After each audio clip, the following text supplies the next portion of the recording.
5, 4, 3, 2, 1, 0. Start.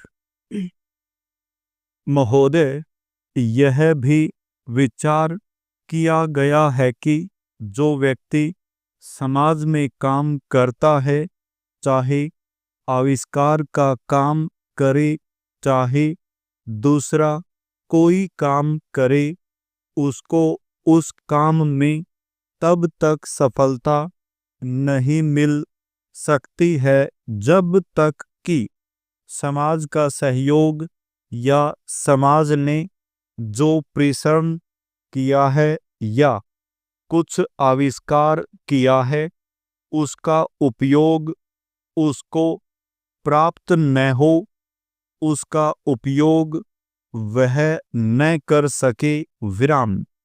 इसलिए जब भी कोई व्यक्ति किसी वस्तु का आविष्कार करता है तो आविष्कार करने में न केवल उसका अपना परिश्रम रहता है, लेकिन साथ ही साथ समाज ने जो काम किया होता है, चाहे विज्ञान के क्षेत्र में या प्रौद्योगिकी के क्षेत्र में या किसी अन्य क्षेत्र में, उस सब से भी वह लाभान्वित होता है। विराम।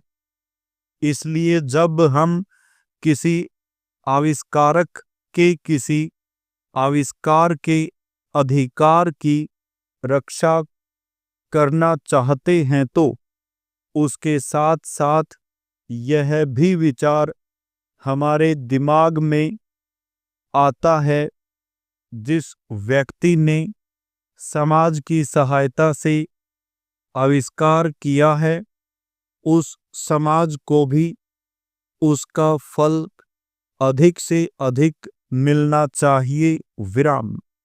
माननीय मंत्री जी ने भी कहा है कि पेटेंट लॉ इस सिद्धांत पर आधारित होना चाहिए। विराम। पैरा। मैं समझता हूं कि पेटेंट लॉ के पीछे दो सिद्धांत निश्चित हैं। विराम।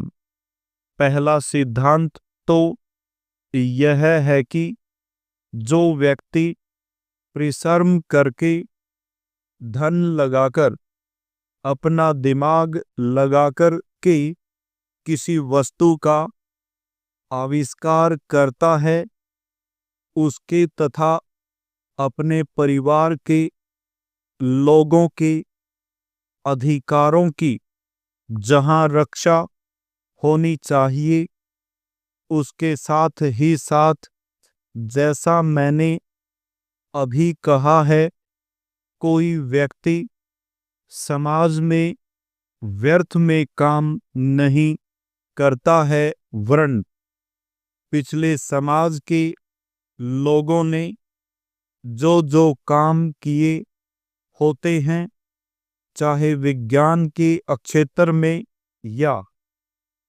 प्रौद्योगिकी के क्षेत्र में या किसी अन्य क्षेत्र में, और जिनके आधार पर वह कोई आविष्कार करता है, उसको उसका प्रतिफल तो मिले, लेकिन जो परिणाम हो उसका प्रतिफल समाज को भी मिलना चाहिए। विराम।